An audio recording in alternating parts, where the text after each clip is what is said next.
তোমারে করিয়াছে জীবনের ধ্রুব তারা, এ সমুদ্রে আরো কভু হব না কো পথহারা। তোমারে করিয়াছে জীবনের ধ্রুব তারা, যেথায় আমি চাই না কো তুমি প্রকাশিত থাকো, যেথায় আমি চাই না কো তুমি প্রকাশিত থাকো। আকুল নয়ন জলে ঢালু গো কিরণ ধারা, তোমারে করিয়াছে জীবনের ধ্রুব তারা। তব মুখ সদা মনে জাগিতেছে সঙ্গোপনে, তিলকো অন্তর হলে নাহি রে কুল কিনারা। কখনো বিপথে যদি ভ্রমিতে চাহে হৃদে, কখনো বিপথে যদি ভ্রমিতে চাহে হৃদে, অমনি মুখ ঘেরি স্মরণেতে হয় সারা। তোমারে করিয়াছে জীবনের ধ্রুব তারা, এ সমুদ্রে আরো কভু হব না গো পথহারা। তোমারে করিয়াছে জীবনের ধ্রুব তারা। আমি রত্নাবলী রায়, কমলা গার্লস স্কুলের একসময়ের ভূগোল শিক্ষিকা, 1983 থেকে 2006 সাল পর্যন্ত। আর ভারতী বোস এই কমলা গার্লস স্কুলেরই পদার্থবিজ্ঞানের শিক্ষিকা ছিল। 20 বছর পরে হঠাৎ ভারতীকে কমলা গার্লস স্কুলে দেখে আমি অবাক তো হয়েই ছিলাম, আর দুজনেরই খুব আনন্দ হয়েছিল। আসলে আমরা একই স্কুলে সাখাওয়াত মেমোরিয়ালের ছাত্রী ছিলাম। ও আমার থেকে 1 বছরের জুনিয়র ছিল, কিন্তু ওর সঙ্গে আমার সখ্যতা হয়েছিল আমাদের স্কুল বাসে। ও থাকতো হিন্দুস্তান পার্কে, ওর তখন ছিল ভারতী ভদ্র, আর ওর 2 দিদি এবং ও 3 জনই আমাদের স্কুলে তখন পড়তো। প্রথম দিকে ভারতীকে আমি কমলা গার্লসে একজন একনিষ্ঠ শিক্ষিকা হিসাবেই দেখেছি। আসলে ও খুব ছোট বয়সে, মানে বিএ পাশ করেই কমলা গার্লস স্কুলে যোগ দিয়েছিল শিক্ষিকা হিসাবে। তখন বয়সে এবং অভিজ্ঞতায় ও সকলের থেকেই ছোট ছিল, কিন্তু ধীরে ধীরে ওর এই পড়ানোর ব্যাপারে এবং ছাত্রীদের শিক্ষা দেওয়ার ব্যাপারে এই যে একনিষ্ঠতা, এটাই ওকে আস্তে আস্তে উপযুক্ত শিক্ষিকা করে তুলেছিল। আর কমলা গার্লস স্কুলের যখন ওকে আমি দেখেছি, ওর তখন ক্লাসে যে পড়াতো ছাত্রীদের পড়িয়েই চলতো, এবং ঘন্টা পড়ে যাওয়ার পরেও সে ক্লাস থেকে বেরোতো না। এমনকি পরের ক্লাসের টিচার এসে গেলেও ও না দেখার ভান করে চালিয়ে যেত ক্লাস। অন্যান্য শিক্ষিকারা এ নিয়ে বিরূপ মন্তব্য করত, কিন্তু ওর কোনো ভ্রুক্ষেপ ছিল না। কিন্তু মাত্র 1 বছরের সিনিয়র হলেও আমাকেও খুব সম্মান করত। ওর পরের ক্লাস যদি আমার থাকতো, তাহলে ও দরজার আমাকে দেখলেই কাঁচুমাচু মুখ করে, হাসি খুশি মুখ করে ও আস্তে আস্তে ক্লাস থেকে বেরিয়ে আসতো। দুঃখ আধার যেথা কিছুই নাহি, জরা নাহি মরণ নাহি, শোক নাহি যে লোকে, কেবলই আনন্দ স্রোত। ভারতী ভদ্র কমলা গার্লস স্কুলে পদার্থবিদ্যার শিক্ষিকা রূপে যোগদান করে খুব কম বয়সে। বিএসসি অনার্স পাশ করার পরেই সবার মধ্যে ছোট হওয়াতে শিক্ষিকাদের কাছে তার একটি বিশেষ আদরের জায়গা ছিল। আমার সঙ্গে ভারতীর পরিচয় হয় যখন আমি কমলা গার্লস স্কুলে 1968 সালে একটা লিভ ভ্যাকেন্সিতে অর্থনীতির শিক্ষিকা রূপে যোগদান করি। ওর বাড়ি হিন্দুস্তান পার্কে আর আমার বাড়ি কেয়াতলাতে, লেকচারার্স এক্সটেনশন। ফলে খুবই কাছাকাছি, ফলে দুজনে অনেক সময় একসঙ্গে বাড়ি ফিরতাম। ফলে একটি সখ্যতা, বন্ধুত্ব গড়ে উঠেছিল।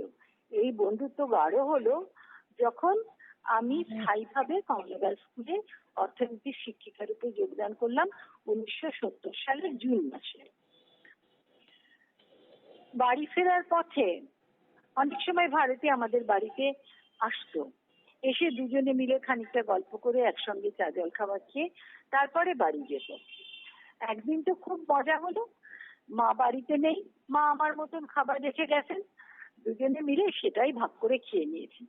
মা এসে খুব রাগারাগি আমাকে, যে একটা মেয়ে অর্ধেকটা খাবার দিলে কি করে, সে স্কুলের পরে এসেছে মেয়েটা। যাই হোক, মাকে বোঝাতে পারি না যে এক খাবার দুজনে ভাগ করে খাওয়াতে যে কত মজা। এরপর আস্তে আস্তে ভারতী আমাদের বাড়িরই একটি মেয়ে হয়ে দাঁড়ালো। তার সারল্য, তার বড়দের প্রতি শ্রদ্ধা, বিশেষ করে আমার বাবা মায়ের প্রতি তার একটা ভারী ভালো লাগা ছিল, এবং তারাও যেন একেবারে নিজেদের কন্যা সম দেখতেন। এইভাবে সে আমাদের বাড়ির মেয়ে হয়ে দাঁড়ালো। এরপর ভারতীর বিয়ে হলো, নিমন্ত্রিত ছিলাম তাতে। ভারতী ভদ্র হলো, ভারতী বসু। চমৎকার মানুষ ছিলেন ওর স্বামী মেহেন্দি বাবু। জয় এলো, জয়ের প্রতিটি জন্মদিনে উপস্থিত আমাকে থাকতেই হবে, তা সে কাকুলিয়ার বাড়িতেই হোক বা গল্পের বাড়িতেই হোক। এরপর আসি শিক্ষিকা রূপে ভারতীর পরিচয়ে। আমার মতে শিক্ষিকা রূপে Bharati Bose was excellent. She was an excellent teacher. আমি মনে করি একজন শিক্ষিকার সবচেয়ে বড় দায়িত্ব বিষয়টিকে ছাত্রীদের কাছে ভালো লাগিয়ে তোলা, তাদের আগ্রহ সৃষ্টি করা, এবং এ ব্যাপারে ভারতী বোস ছিল একজন সার্থক শিক্ষিকা। যতক্ষণ না ফিজিক্স বুঝছে কোনো ছাত্রী, ততক্ষণ ভারতীর পরিশ্রমের অভাব নেই, চেষ্টারও কোনো ত্রুটি নেই। ফলে ফিজিক্স ভালো লাগতেই হবে, ফিজিক্স বুঝতেই হবে, এই ছিল তার একটা অ্যাটিটিউড। আজকের দিনে এই পরিশ্রম, এই ডেডিকেশন কিন্তু খুব কম ক্ষেত্রে আমরা দেখতে পাই। তাই ভারতের কাছেও মেয়েরা ছিল খুব সহজ। তারা তাদের সমস্ত প্রশ্ন নিয়ে ভারতীর কাছে যখন তখন যেত সমাধানের জন্য, এবং সদুত্তর পেয়েও যেত। ভারতীর শাসনের ব্যবস্থাটাও ছিল কিন্তু খুব মজার। এই বকছে, তার সঙ্গে হাসছে, গাল টিপে দিচ্ছে, বিরুনি ধরে নেড়ে দিচ্ছে, শাসন চলছে হেসে হেসে। আমার মনে হয় ভারতীয় শাসনে কোনো কঠোরতা ছিল না, যার জন্যে এখনো পুরনো ছাত্রীরা ভারতীর ক্লাসের ঘটনা বলতে গিয়ে, তার শাসনের কথা বলতে গিয়ে হেসে গড়িয়ে পড়ে। ভারতী পুরুলিয়ায় বাড়ি করলো, খুব খুশি আমাদের বাড়িতে এসে। তখন আমার বাবা চলে গেছেন। এসে মাকে বলল, তোমাকে আমি পুরুলিয়া নিয়ে যাব, আমি বাড়ি করেছি। মার তো অনেকদিন ধরেই চলাফেরা অসুবিধে সৃষ্টি হয়ে গেছে, বাবা চলে যাওয়ার পরে শরীরও ভেঙে গেছে। খুব হেসে বললেন, শোনো মায়ের কথা, আমারে তুমি নেবা কেমনে, আমি তো চলতেই পারি না ঠিক মতন। সে যা সহজ একটা সমাধান দিল, তাতে উপস্থিত সবাই হেসে আর বাঁচি না। বললো, কেন, তোমার জামাই তো আছে, অর্থাৎ স্নেহেন্দু বাবু, সে দরকার হলে তোমায় কোলে করে নিয়ে যাবে। আমরা উপস্থিত সবাই হো হো করে হাসতে লাগলাম। পুরুলিয়াতে অনেকটা সময় বছরের থাকতো, যার জন্য শেষের দিকটা আমাদের সকলের সঙ্গেও যোগাযোগটা কমে গিয়েছিল। আজ অনেক কথাই মনে হচ্ছে। ভারতী নেই এই কথা বিশ্বাস করা আমার পক্ষে খুব কষ্টকর হয়ে পড়ছে। আর কখনো সেই সারল্য মাখা হাসি খুশি মুখখানা দেখতে পাবো না, এ কথা ভাবতেই পারছি না। ছোটদের চলে যাওয়া আর তাদের স্মৃতির উদ্দেশ্যে স্মরণ সভায় স্মৃতিচারণা করা, এই যে কত বেদনাদায়ক, সে আমার বয়সে যারা না পৌঁছেছে তারা বোধহয় বুঝতে পারবে না। প্রিয়জনরা হারিয়ে যায়, তাদের আগলে রাখতে পারি না, মেনে নিতে হয় ঈশ্বরের অমোঘ বিধান। যদি একথা সত্য হয়, তোমার মহাবিশ্বে কিছু হারায় না তো কভু, তবে একথা অবশ্যই সত্য, হে পূর্ণ তব চরণের কাছে যাহা কিছু সব আছে আছে আছে। আজ আমার বন্ধুটি অন্ধকারের দুয়ার পেরিয়ে আলোকের পথযাত্রী। ভারতী ছিল ঈশ্বরে বিশ্বাসী, মনে প্রাণে এক ভক্ত। বিশ্বাস করি নিশ্চয়ই এই যাত্রার শেষে সে পরম করুণাময় ঈশ্বরের ক্রোড়ে চির শান্তি লাভ করেছে। তাই প্রার্থনা করি, হে পূর্ণ, গ্রহণ কর তারে তিমির পরপারে, বিমলতর করুণ কর পরশ হরষিত। দিদি, আমার আপনার কাছে এটাই প্রশ্ন এবং এটা আমাদের জানার খুব আগ্রহ যে ছোট ভারতীদি মানুষটি তো খুবই ইন্টারেস্টিং একজন মানুষ। এখন ছাত্রীদের চোখে তিনি একরকম ছিলেন, সেই সংক্রান্ত স্মৃতিচারণা তো অনেকেই করেছেন, আমরা অনেকেই করছি, কিন্তু আপনার চোখে ছোট ভারতীদি কেমন ছিলেন একজন বন্ধু হিসাবে, একজন সহকর্মী হিসাবে? আর আপনি তো ছোট ভারতীদির সঙ্গে অনেকটাই ক্লোজ ছিলেন। হ্যাঁ, যেহেতু আমরা একই সাবজেক্টের শিক্ষিকা, প্রথম থেকে মানে আমার 33 বছরের জীবনে পুরোটা সময় প্রায় ওর সাথে কেটেছে। হ্যাঁ, তা ও এমনিতে মনটা খুব ভালো ছিল আর হাসি খুশি, সব সময় করে হাসতো। ওকে ঠেকালেও হাসতো আর ও আমাদের ভীষণ ঠেকাতো যখন ওর মুখটা ভালো থাকতো। মাঝে মাঝে একটু মুখটা অফ হতো ঠিকই, কিন্তু বেশিরভাগ সময় খুব হাসি খুশি ছিল। ঠিক আছে, খুবই। তারপর আস্তে আস্তে একটু অন্যদিকে আধ্যাত্মিক দিকে একটু চলে যায়, কিন্তু তার আগে পর্যন্ত আমাদের সাথে। আর ওর বাড়িতে আমি প্রতি বছর ওর ছেলের জন্মদিনে আমাকে বলতোই, আমাকেও খুবই ভালোবাসতো। তা সেই ছেলের জন্মদিনে প্রতি বছর দেখি ছেলের সাথে যোগাযোগও ছিল। এই সেদিনও ছেলে আমাকে ফোন করলো, মানে। আর ভারতীদি তো বেশিরভাগ সময় ইয়েতে ছিল, কোথায় যেন আশ্রমটা, কোথায় আশ্রমটা তো পুরুলিয়া শুনেছিলাম, ওখানে বোধহয় একটা বাড়িও করেছিল, ওখানেই ছিল। এখানে খুব কমই আসতো গল্প দিনে। তারপর ছেলে একদিন ফোন করলো যে মা ভীষণ অসুস্থ, আর কি পেনশনের ব্যাপারে একটা কি অসুবিধা হচ্ছিল ব্যাংকে, তুমি কিছু হেল্প করতে পারো? যাই হোক, আমি যতটুকু সম্ভব হেল্প করলাম। তারপর এটা কি এই বছরই? হ্যাঁ, এবছর। তারপর ছেলে মাঝে মাঝে ফোন করতো। তার লাস্ট যেদিন ফোন করলো, বললো মার শরীরটা ভালো না। তা বললাম তুই মাকে একটু দে। মায়ের ফোনটা ধরতেও পারতো না, মানে হাত থাকে না, ঠিক জিপটা ছিল না, যার জন্য মানে সইটাও করতে পারেনি শেষের দিকে, টিপ সই দিত। মানে এত অ্যাক্টিভ একজন মহিলা যে শেষ পর্যন্ত এরকম হয়ে যাবে, তা যাই হোক, ও বললো, অপর্ণা তুই ভালো আছিস, প্লিজ তুই একদিন আয় রে, আসবি তো। খুব যেমন বলেছে। করতেন উনি। কিন্তু আমার আর এই তারপরে করোনা এসব করে আমার আর যাওয়া হয়ে ওঠেনি। সেজন্যই আমার মনটা ভীষণ খারাপ লাগছে যে এত করে যেতে বলেছিল।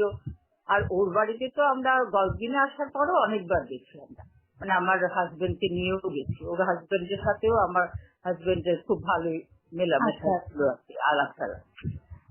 কাজে ওদের ফ্যামিলি সবাই, ওর দিদি সবাইকে মোটামুটি চিনতাম, ওর মা এখানে ঠাকুরিয়ায় থাকতেন।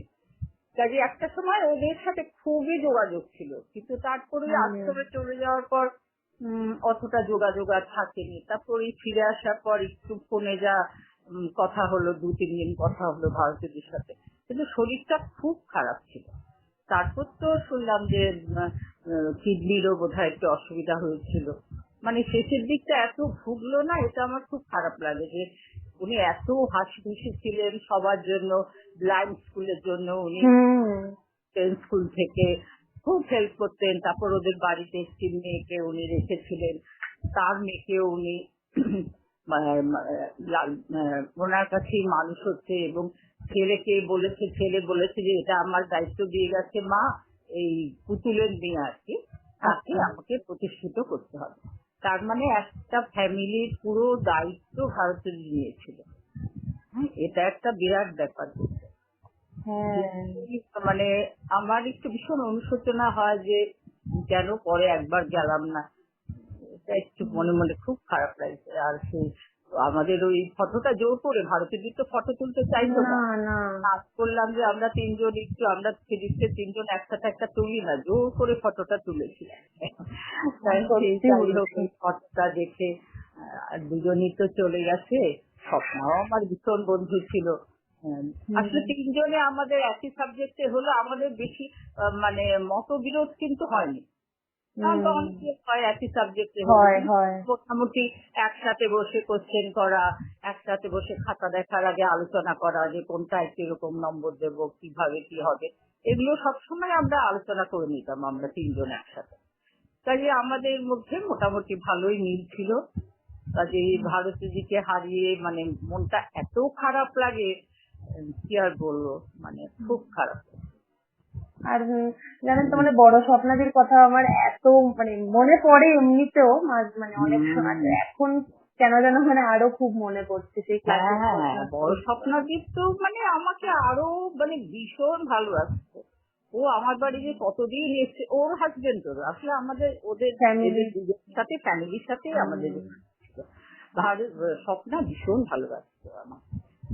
ও কোনোদিন মানে আমাকে অপর্ণাদি বলতো, এরকম দিদি হিসাবে আমাকে সম্মানও যেমন করতো, আবার বন্ধু হিসাবে আমার সাথে ইয়ার্কি ফাজলামি সবই করতো। আর ভারতীদিকেও আমরা খেপাতাম, ভারতীদের সাথে রাগ করতো না, খালি হাসতো, হাসিটা খুব সুন্দর ছিল। আর আমাকেও ভীষণ খেপাতো, মাঝে মাঝে রেগে যেতাম, কিন্তু খেপাতো ছিল। সত্যি খুব হাসি খুশি একটা প্রাণবন্ত মেয়ে ছিল। তারপর একটু লাইফটা অন্যদিকে চলে গেছিল, তখন খুব একটা কারোর সাথে খুব একটা মেলামেশা করতো না, একটু নিজের মনেই থাকতো, নিজের আদর্শ নিয়ে।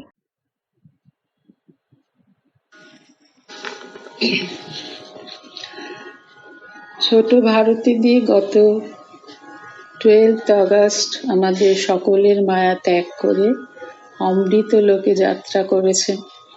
প্রথমেই ভারতীদিকে জানাই আমার অন্তরের গভীর শ্রদ্ধা ও ভালোবাসা। ভারতীদি ছিলেন এক অনন্য ব্যক্তিত্বের অধিকারী। ছাত্রীদের মধ্যে তিনি স্থায়ী আসন লাভ করেছিলেন। তিনি ছিলেন দুর্বোধ্য জটিল বিষয় শিক্ষিকা, কিন্তু নিজ ক্ষমতায় সেই বিষয়কে প্রাঞ্জল করে ছাত্রীদের কাছে তুলে ধরতেন। শিক্ষকতাই ছিল তার জীবনের ধ্যান জ্ঞান, নিঃস্বার্থভাবে কর্মকেই জীবনের ধর্ম বলে মেনে নিয়েছিলেন। কিন্তু ভারতীদের মধ্যে কোনো অহং বোধ ছিল না। ক্লাস নেওয়া মানে 45 মিনিটের গণ্ডি মেনে চলত না। যতক্ষণ না তিনি মেয়েদের বোঝাতে পারতেন ও নিজে স্যাটিসফাইড হতেন, ক্লাস ছাড়তেন না। এই নিয়ে স্কুলে নানান মজার ঘটনা মনে পড়ছে। ওনার পরে যাদের ক্লাস থাকতো তারা ক্লাসের বাইরে দাঁড়িয়ে অধৈর্য হয়ে নিচে চলে আসতেন। তিনি ফিরেও তাকাতেন না, মেয়েদেরও তাকাতে দিতেন না। একবার ইংলিশ টিচার মঞ্জুশ্রীদি নিজে ক্লাসে গিয়ে অনেকক্ষণ দাঁড়িয়ে থেকে অবশেষে নিচে নেমে এসে বড় গীতারিকে বলেছিলেন তিনি ইমিডিয়েট রেজিগনেশন দেবেন, কারণ ভারতীদের পরে যদি ওর ক্লাস থাকে ওনার নিজেকে খুব অপমানিত বোধ হয় যে দাঁড়িয়ে থেকে থেকে চলে আসতে হয়। সেই বিষয়ে কিছু বললে মিটিমিটি হেসে উড়িয়ে দিতেন।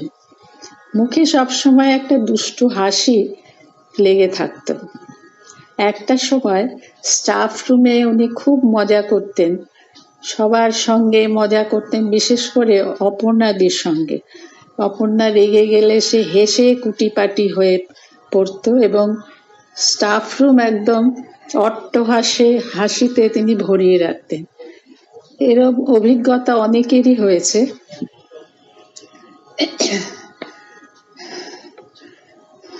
আমাকে উনি বিশেষভাবে স্নেহ করতেন আর বলতেন, আমার হাঁটা চলা দেখে ওনার নাকি মনে হতো যে আমার ভীষণ পার্সোনালিটি। বলতো তোর কি পার্সোনালিটি, আর তোর মেয়েটাও তেমনি হয়েছে।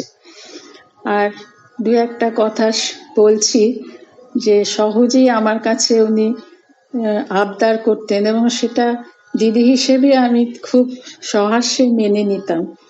আমি জবে থেকে জয়েন করেছি ক্লাস 6-এর ক্লাস টিচার ছিলাম।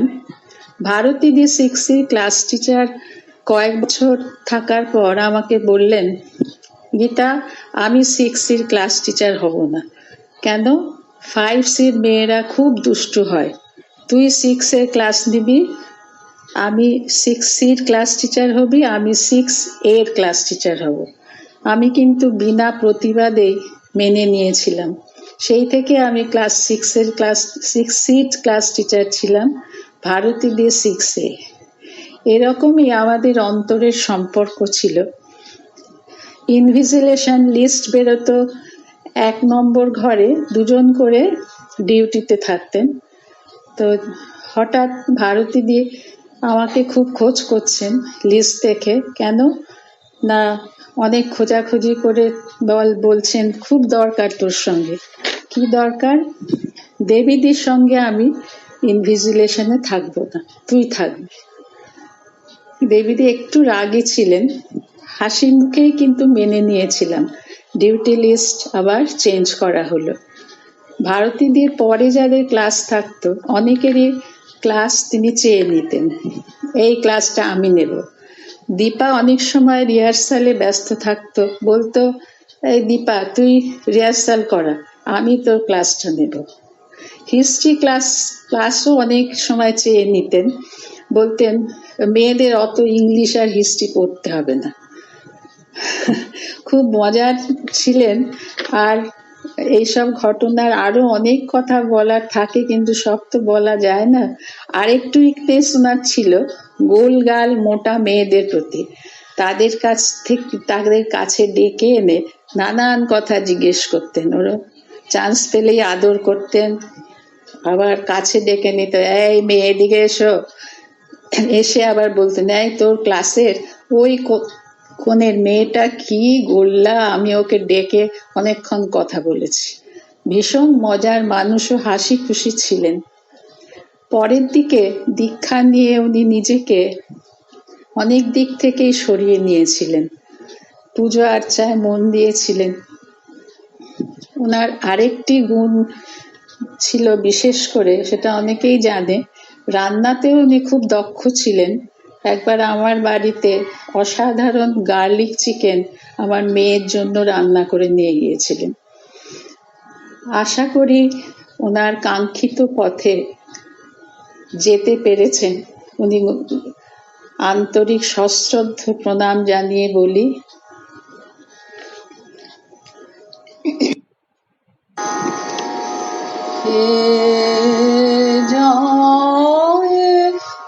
অমৃত ধাম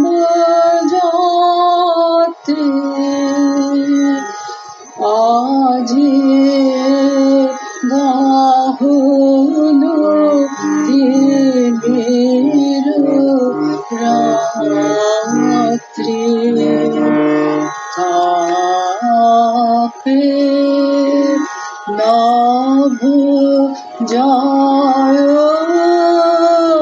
দধি হে জয় অমৃত ধাম যাত্রী। পরপর বহুদিনের চেনা মানুষগুলো যখন পাশ থেকে হারিয়ে যেতে থাকে, তখন তাদের স্মৃতিচারণ করা যে কি কঠিন সেটা আমি খুব ভালোই বুঝছি। ভারতীদি সম্বন্ধে বলতে গেলে প্রথমেই মনে পড়ে যায় তার সঙ্গে আমার প্রথম সাক্ষাৎকারের দিনটা। আমি তখন স্কুলে জয়েন করেছি, দ্বিতীয় বা তৃতীয় দিন হবে। রুম নাম্বার 14-এ ক্লাস নিচ্ছি। ব্ল্যাকবোর্ড ভর্তি কেমিস্ট্রির ইকুয়েশন লেখা। সেই সময় ভারতীদি হঠাৎ ঢুকলেন ঝড়ের মতো। আমার দিকে তাকালেন না, মেয়েদের দিকে তাকিয়ে বললেন, শোনো মেয়েরা, ওই অঙ্কটা কেন মিলছিল না জানো? এই স্টেপটা এখানে কিন্তু ভুল হচ্ছিল। বলে আমার লেখা বোর্ডের বাঁদিকের কোণার নিচের দিকটা খানিকটা মুছে নিলেন। নিয়ে অঙ্কটা করে দিয়ে মেয়েদের বললেন, টুকে নিও কিন্তু, বলে আমার দিকে দৃকপাত না করে ক্লাস থেকে বেরিয়ে চলে গেলেন। আমি তো হতভম্ব হয়ে দাঁড়িয়ে আছি। আমি ভাবছি এই স্কুলের কি এটাই রীতি? এরকম তো আমি স্কুল, কলেজ, ইউনিভার্সিটি কোনোদিন এরকম দেখিনি যে একটা ক্লাসের মাঝখানে অন্য টিচার ঢুকে পড়েন। তারপরে তো ভালোভাবেই অভিজ্ঞতা হলো ভারতীদির ক্লাস সম্বন্ধে। ভারতীদির ক্লাস নেওয়া নিয়ে তো আমার এত অভিজ্ঞতা হলো, আর কি বলবো, সবাইকারই আছে এই অভিজ্ঞতা। আমার উপর যখন রুটিন করার দায়িত্ব পড়লো, আমি কিন্তু পারতপক্ষে আমার ক্লাস ভারতীদির ক্লাসের পর না রাখার চেষ্টা করতাম, কারণ তো রাখলেই মুশকিল। আসলে মেয়েদের শিখিয়েই ছাড়বো এই মনোভাব সম্পন্ন শিক্ষিকা বলতে পারি আজকালকার দিনে বিরল বা লুপ্তপ্রায়। অ্যাকচুয়ালি ভারতীদের সঙ্গে আমার ব্যক্তিগত কথাবার্তা কিন্তু খুব বেশি হয়নি, কারণ আমি স্কুলে জয়েন করার পর ভারতীদি কিছুদিন পর দোতলা স্টাফ রুমে বসতে শুরু করলেন। আর শেষের দিকে তো ভারতীদির জোরালো অট্টহাসি, হাহা করে হাসি, হই হই করার ব্যাপারটা খানিকটা আস্তে আস্তে কমে যেতে লাগলো। তা সত্ত্বেও ভারতীদির সঙ্গে ব্যক্তিগত যোগাযোগ, কথাবার্তা কম হলেও ভারতীদির সঙ্গে আমার যোগাযোগ ছিল না বলাটা প্রচন্ড ভুল। কারণ ভারতীদি আমার সম্বন্ধে কি ভাবতেন আমি জানি না, কিন্তু একাডেমিক বা পড়াশোনার ব্যাপারে যে কোনো আলোচনা ভারতীদি কিন্তু আমার সঙ্গে করতেন। সে স্কুলের সিলেবাস হোক, স্কুলের পড়াশোনা হোক, মেয়েদের বাইরে নিয়ে যাওয়ার জন্য, তাদের তৈরি করার জন্য হোক, বা এর বাইরেও অনেক কিছু ভারতীদি কিন্তু আমার সঙ্গে আলোচনা করতেন। এমনকি চিরকুটে লিখে ছোট ছোট প্রবলেমও দিয়ে বলতেন, তুই ভালো করে চিন্তা করে কালকে কিন্তু বাড়ি থেকে এসে আমাকে বলবি। এতটাই নির্ভর করতেন আমার উপর। ব্যক্তিগত কথাবার্তা কম হতো বলেই ভারতীদির কিন্তু জোর আমার উপর কম ছিল না। আর এই জোর শুধু আমার উপর না, অনেকের উপরই তিনি খাটাতেন। আর তার ওই আন্তরিকতা আর সরল ব্যবহারের জন্য সকলেই কিন্তু হাসি মুখে মেনে নিত। পরবর্তীকালে শেষের দিকে ভারতীদি যখন অতিশয় ধার্মিক হয়ে উঠলেন, তখন তো আমার সঙ্গে ভারতীদির প্রায়ই তর্ক লেগে যেত। আমি যুক্তি দিয়ে তো বোঝাতে চেষ্টা করতাম, কিছুতেই ওনার আচার ব্যবহার মানব না, যুক্তি দিয়ে বোঝাতে যেতাম, এবং বেশি যুক্তি দিলেই উনি মিটিমিটি হেসে টুক করে চলে যেতেন, আর দাঁড়াতেন না।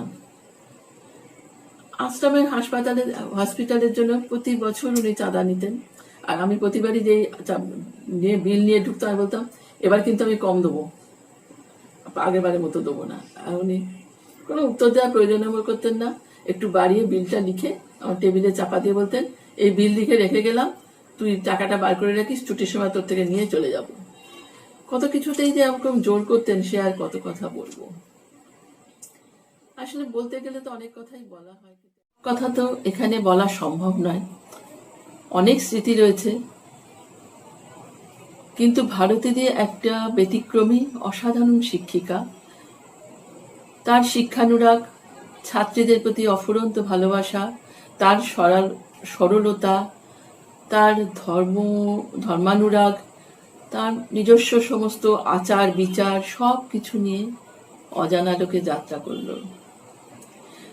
রবি ঠাকুরের ভাষায় বলি, যে পথে যেতে হবে সে পথে তুমি একা, নয়নে আধার রবে ধ্যানে আলোক রেখা।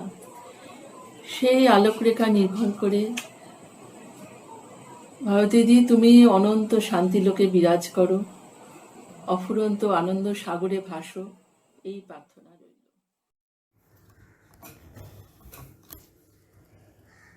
2021 সালটা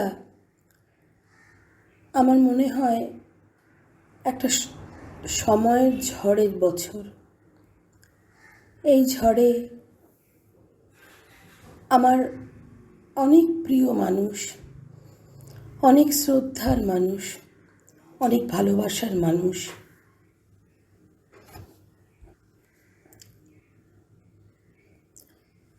জয়িতাদি দীপাদির পর যখন ছোট ভারতীদের চলে যাওয়ার খবর পেলাম,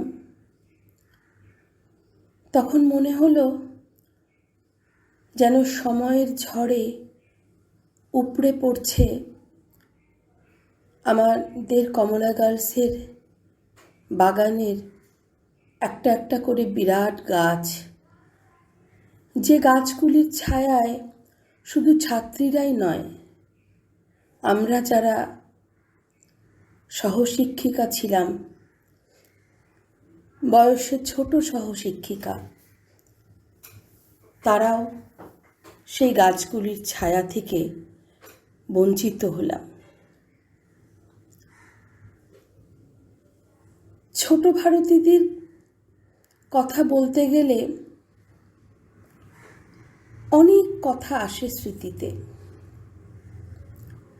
সবার আগে যেটা বলার সেটা হলো,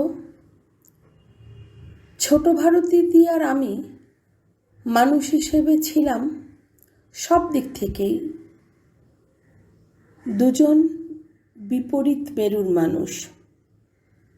বয়সে, চিন্তা ভাবনায় ভারতীদি ভীষণভাবে ঈশ্বর বিশ্বাসী ছিলেন,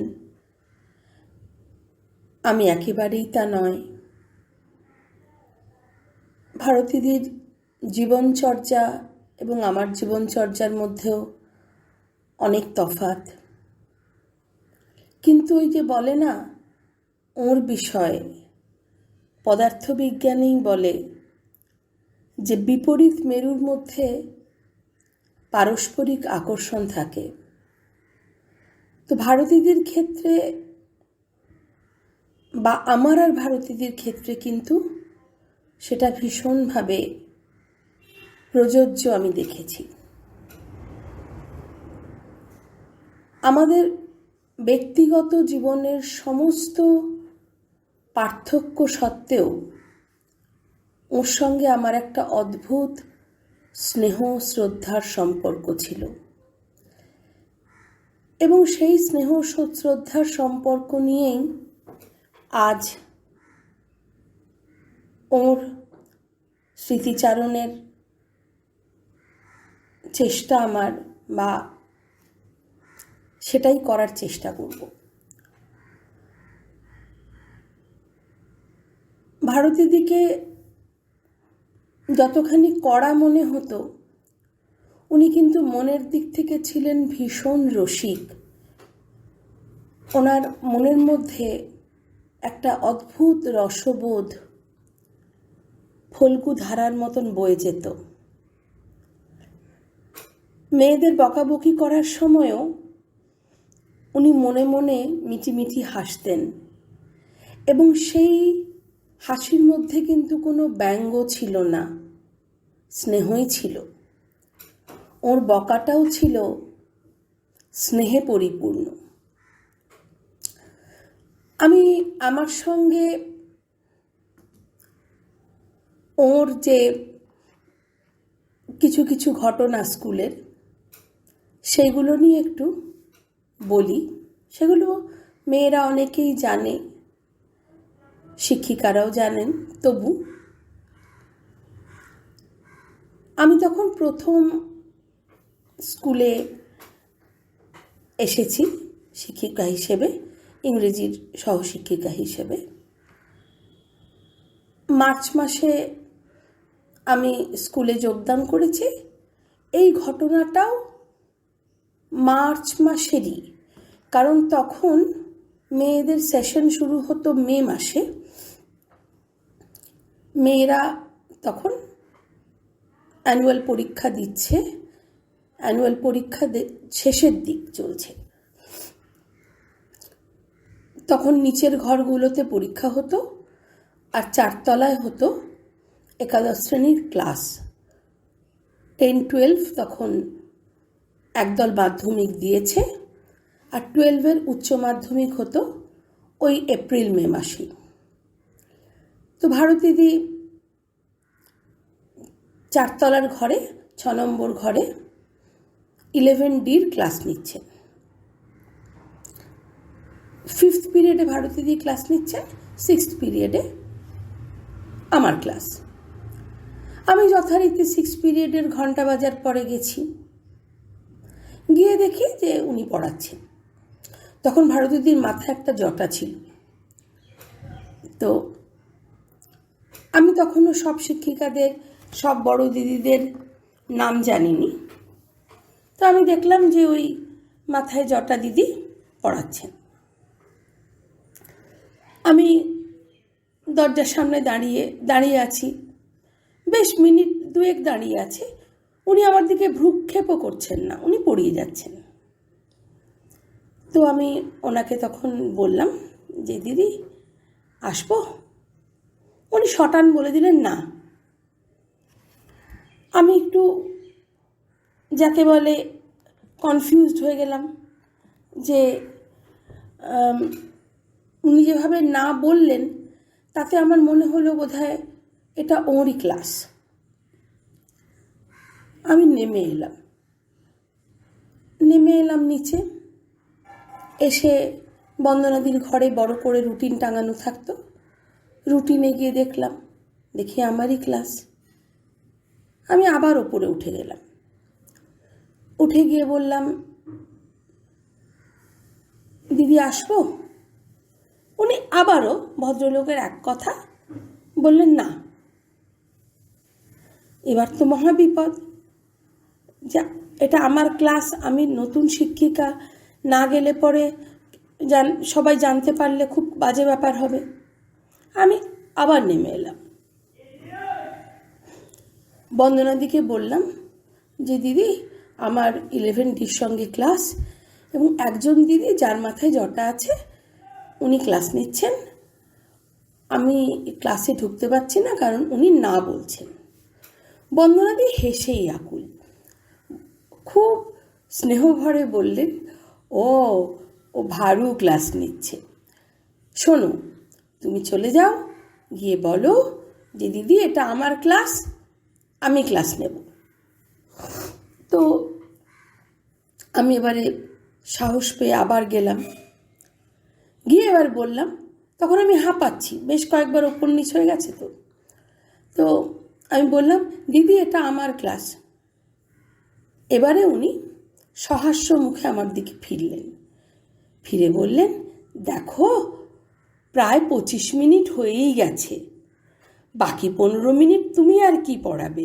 আমি যদি পড়াই একটা চ্যাপ্টার আমার শেষ হয়, তুমি আজকে আর পড়িও না, কেমন? বলে উনি আবার বোর্ডে গিয়ে পড়াতে শুরু করলেন।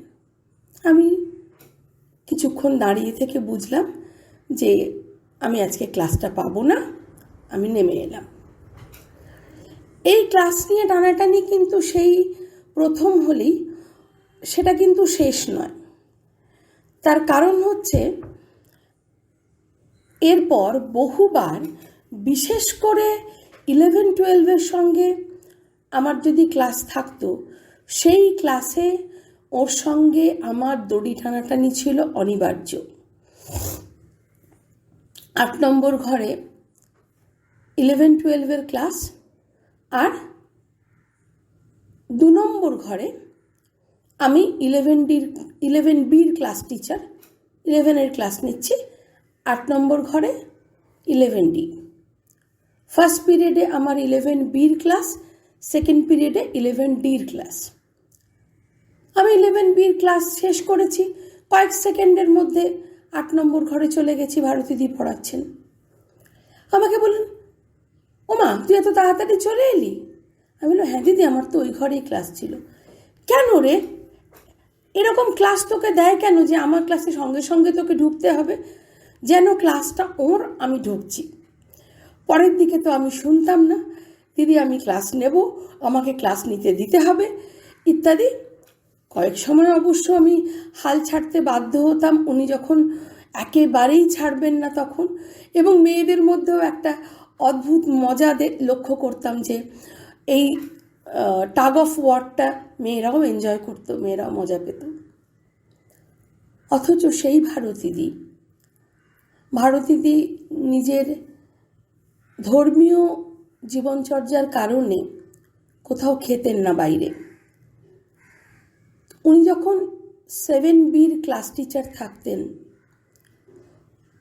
তখন তো আমি নতুন, কিন্তু উনি আমার উপরেই ভরসা করে ওর মেয়েদের এক্সকারশনে পাঠাতেন।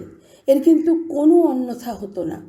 যখনই এক্সকারশনের কথা উঠত, স্থির হতো যে অমুক দিন মেয়েরা যাবে শিক্ষা ভ্রমণে, ভারতীদি আমাকে ডেকে পাঠাতেন এবং বলতেন যে আমি সব ব্যবস্থা করে দেব, মেয়েদের ফর্ম দেওয়া, ফর্ম জমা দেওয়া, টাকা তোলা, টাকা জমা দেওয়া সব আমি করে দেব, তুই শুধু মেয়েদের নিয়ে যাবি। এখন আমি বুঝি তার মধ্যে কতখানি বিশ্বাস, ভরসা এবং ভালোবাসা ছিল। ভারতীদিকে দেখেছি মেয়েদের থেকে, টিচারদের থেকে, সবার থেকে বছরে একবার করে 1 টাকা বা 2 টাকা, তার বেশি নয়, উনি সংগ্রহ করতেন গরিব অন্ধদের বিনামূল্যে চোখ অপারেশনের জন্য।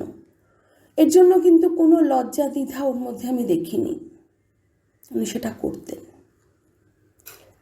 আজ ভারতীদি নেই। আমি না আত্মার অস্তিত্বে বিশ্বাস করি, না পুনর্জন্মে। আমি এটাই জানি যে ভারতীদির অজস্র ছাত্রীরা এবং সহকর্মীরা তাকে নিজেদের বুকের মধ্যে জ্বালিয়ে রাখবে ভালোবাসার প্রদীপ করে, এবং সেটাই কিন্তু মানুষের আসল বেঁচে থাকা। ছোট ভারতীদি আর আমাদের মধ্যে নেই। এই খবরটা যখন পেলাম আমার মন ভীষণ বিষণ্ণ হয়ে গেল। খুব খারাপ লাগলো এটা ভেবে যে উনি এইভাবে সবার চোখের আড়ালে নিঃশব্দে চলে গেলেন। ওনাকে আমি দেখেছি কমলা গার্লসের ছাত্রীদের সবচেয়ে প্রিয় টিচারদের মধ্যে একজন হিসেবে। আর ওনার এই চলে যাওয়াতে আমরা কিছুই করতে পারলাম না, 1 মিনিট নীরবতা পালন করাতে পারলাম না ছাত্রীদের দিয়ে, অ্যাসেম্বলিতে অ্যানাউন্স করতে পারলাম না, সারাদিন স্কুলের অন্য কাজ সরিয়ে রেখে তার স্মৃতিচারণ করতে পারলাম না। সত্যি এটা ভীষণই কষ্টের। আর এইসব কথা ভাবতে ভাবতে আমার কিছু ছবি চোখের সামনে ভেসে এলো, ছোট ভারতের দিকে ঘিরে, সবই সুখ স্মৃতি। তারই 2-1টা আমি বলছি। আমি যখন স্কুলে জয়েন করলাম কমলা গার্লসে, প্রথা অনুযায়ী আমাকে একটা জায়গা দেওয়া হলো স্টাফ রুমে। সেই জায়গাটি ওপরে স্টাফ রুমে, ছোট ভারতীদি যেখানে বসতেন তার পাশেই। তো আমি দেখলাম যে আমার চেয়ারটির পাশেই যিনি বসে আছেন তিনি একজন মধ্যবয়সী মহিলা, আর সামনে একটি কম্বল বিছানো এবং কম্বলের মধ্যে যাবতীয় জিনিস, যেমন জলের বোতল, টিফিন কৌটো, খাতার মধ্যে আবার একটু জলের ছিটেও দিয়েছেন, সেটা আমি নোটিস করেছিলাম। তো এটা তো সচরাচর একটা স্বাভাবিক দৃশ্য নয়। তো আমি জড়সড় হয়ে বসলাম। আমাকে আগে সাবধান করে দেওয়া হয়েছিল, তুমি যার পাশে বসছো তিনি হচ্ছেন এই স্কুলের রাশভারী ফিজিক্স টিচার, আর উনি কিন্তু ভীষণ আচার বিচার মানেন। আর যাই করো, খবরদার ওনার কম্বলে কিন্তু তুমি হাত দেবে না, তাহলেই ভীষণ বিপদ। তাই জন্য একটু ভয়ে ভয়ে তার দিকে তাকালাম। কিন্তু ছোট ভারতীতে তো এক মুখ হাসি নিয়ে আমার দিকে ঘুরলেন এবং 1 মিনিটের মধ্যেই আমার সব কিছু জেনে নিলেন। এত তাড়াতাড়ি মানে উনি সহজ করে ফেললেন আমাকে যে আমার ভয় অনেকটাই কেটে গেল। যদিও একটু ভয় ছিল, যে ওনার কম্বলটা নিয়ে আমার ভীষণ ভয় ছিল যতদিন আমি ওনার পাশে বসেছি। বাই চান্স যদি টাচ করে ফেলি তাহলে কি হবে।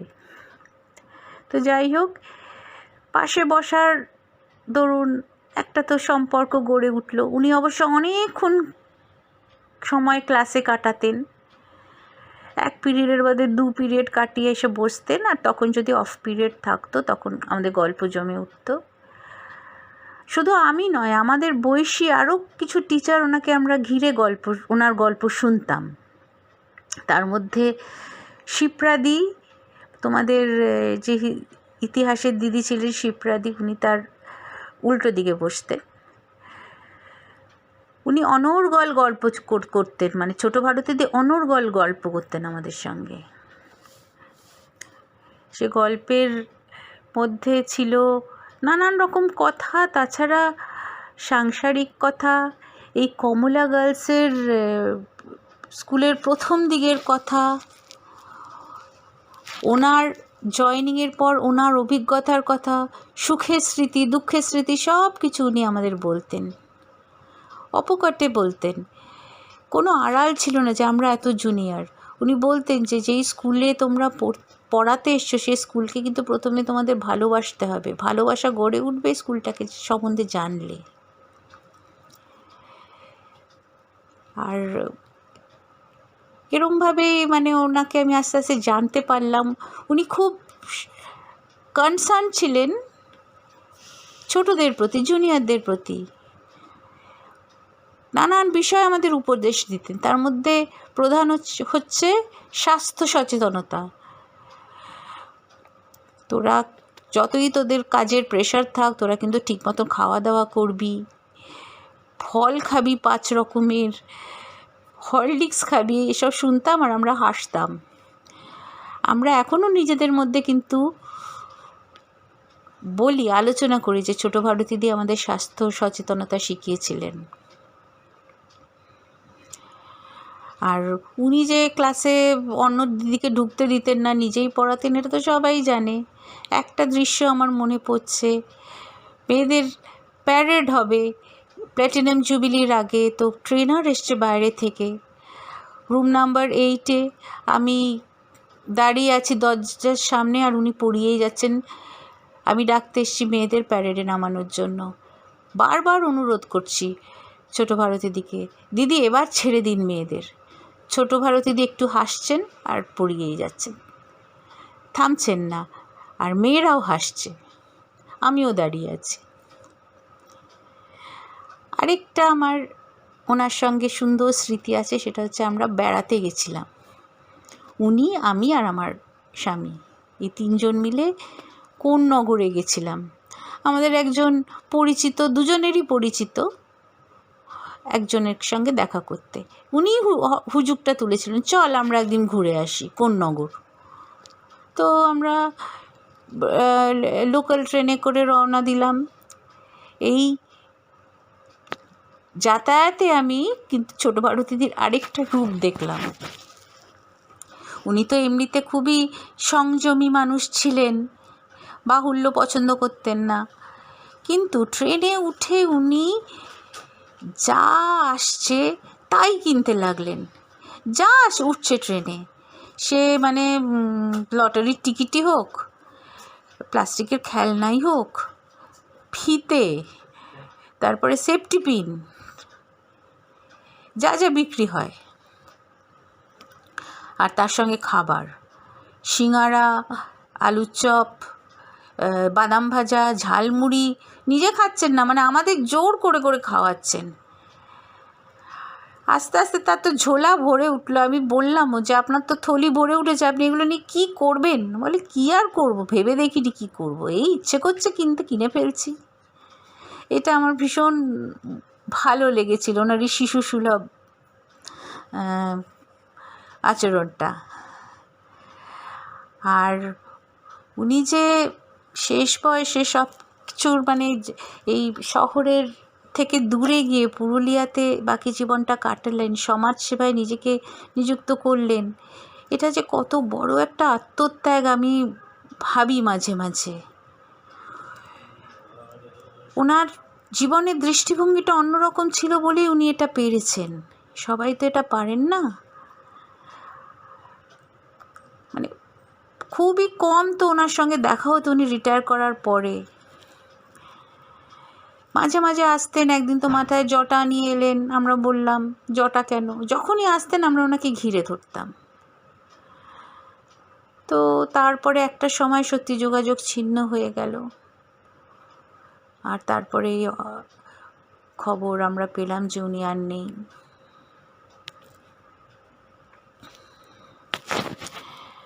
কত মানুষের কাছে কত কিছু শিখেছি, টুকরো টুকরো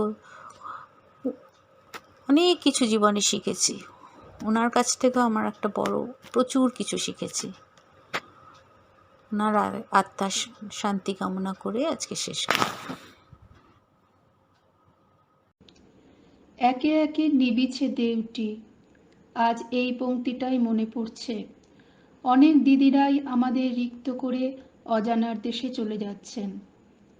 আমাদের কমলা গার্লসে আমার শিক্ষকতা জীবনে আমি যে দিদিদের পেয়েছি তাদের হীরক দ্যুতিতে ঝলমল করত আমাদের স্টাফ রুম। সেই দ্যুতির আলো ছিল বড় স্নিগ্ধ, কোমল আর তেমনি উজ্জ্বল। তেমনি এক উজ্জ্বল হীরকখণ্ড ছিলেন আমাদের ছোট ভারতীদি। প্রকৃত শিক্ষাদানই যদি শিক্ষকের মানদণ্ড হয়, তবে আমাদের প্রণম্য শ্রদ্ধেয়া ছোট ভারতীদির স্থান থাকবে সবার উপরে। আপাত নিরীহ ছোটখাটো চেহারার বাহুল্য বর্জিত সাজ পোশাক সত্ত্বেও তার মিষ্টি মুখখানিতে উজ্জ্বল দুটি চোখ আর ঠোঁটে লেগে থাকা এক টুকরো দুষ্টুমি ভরা হাসি তাকে অন্যদের থেকে স্বতন্ত্র করত। মেয়েরা বলবে এবং বলছে তাদের স্মৃতি থেকে, ফিজিক্সের মতো কঠিন একটি বিষয়কে তিনি যতটা সহজভাবে পারা সম্ভব সেইভাবে তাদের বুঝিয়ে দিতেন। সবাই তো একভাবে বুঝতে পারে না, তাই যারা পারছে না তাদের কিভাবে বোঝানো যায় তার কি ঐকান্তিক প্রচেষ্টা ছিল তার মধ্যে। এর জন্য তিনি অনেক প্র্যাকটিক্যাল পরীক্ষারও সাহায্য নিতেন। একটি উদাহরণ দিই, ছায়া প্রচ্ছায়া বা সূর্যগ্রহণ চন্দ্রগ্রহণ বোঝানোর জন্য তিনি শ্রেণীকক্ষের সমস্ত দরজা জানলা বন্ধ করে মোমবাতি বা টর্চ জ্বালিয়ে ছোটদের ক্লাসে পড়া বোঝাতেন। এমনি অনেক কিছু। এর ফলে শুধু যে ছাত্রীরা উপকৃত হয়েছে তাই নয়, আমিও ব্যক্তিগতভাবে অনেক অনেক জ্ঞান লাভ করেছি তাঁর কাছে। আজ তাঁকে আমার অন্তরের কৃতজ্ঞতা ও প্রণাম জানাই। আর একটা বিষয় না বললেই নয়, সেটি হলো আমরা যারা শিক্ষকতা করছি এবং যারা পুরনো ছাত্রী তারাও অনেকে শিক্ষকতার সঙ্গে যুক্ত, তারা জানো আমাদের প্রতিদিনের পাঠদানের একটা রুটিন থাকে, নির্দিষ্ট সংখ্যক ক্লাস অ্যালটেড থাকে। তার বাইরে যদি কারোর অনুপস্থিতিতে এক্সট্রা ক্লাস নিতে হয় তবে আমরা বেশিরভাগই বিরক্ত হই।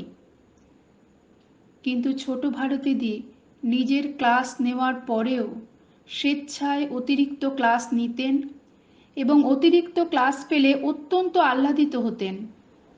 নিজের সময়ের বাইরেও ক্লাসে থাকতেন যতক্ষণ না মেয়েরা সেই পড়ানোর বিষয়টা ঠিকভাবে বুঝতে না পারছে। এবং অন্যদের রিকোয়েস্ট করতেন যাতে তিনি আরও সময় পড়াতে পারেন। আরও বেশি ক্লাস নেওয়ার জন্য তাঁরই আকুতি, শুধুমাত্র মেয়েদের জন্যে। অনেকের বিরাগভাজনও হতেন তার জন্যে। তখন সেই ভুবন বিজয়ী হাসি দিয়ে তাদের ম্যানেজ করতেন। আমার মনে হয় শিক্ষিকা হিসেবে তার সঠিক মূল্যায়ন আমরা করতে পারিনি। মেয়েরা, শুধু তোমরাই পারবে, তার জ্ঞানের আলোর শিখা তোমরাই বহন করে নিয়ে যাবে, তবেই তার আত্মার প্রতি যথার্থ শ্রদ্ধা জ্ঞাপন করা হবে। কোথায় শেষ, কোথায় কি আছে শেষে পথে? এত কামনা, এত সাধনা, কোথায় মেশে কি আছে শেষে পথে? ঢেউ উঠে পড়ে কাঁদা, সম্মুখে ঘন আধার, পার আছে গো, পার আছে, পার আছে কোন দেশে কি আছে শেষে পথে? আজ ভাবি মনে মনে, মরিচিকায় অন্বেষণে, হায় আজ ভাবি মনে মনে, মরিচিকায় অন্বেষণে। বুঝি তৃষ্ণার শেষ নেই, মনে ভয় লাগে সে, ভাল ভাঙা পাল ছেঁড়া ব্যথা, চলেছে নিরুদ্দেশে পথে। শেষ কোথায়, শেষ কোথায় কি আছে শেষে পথে?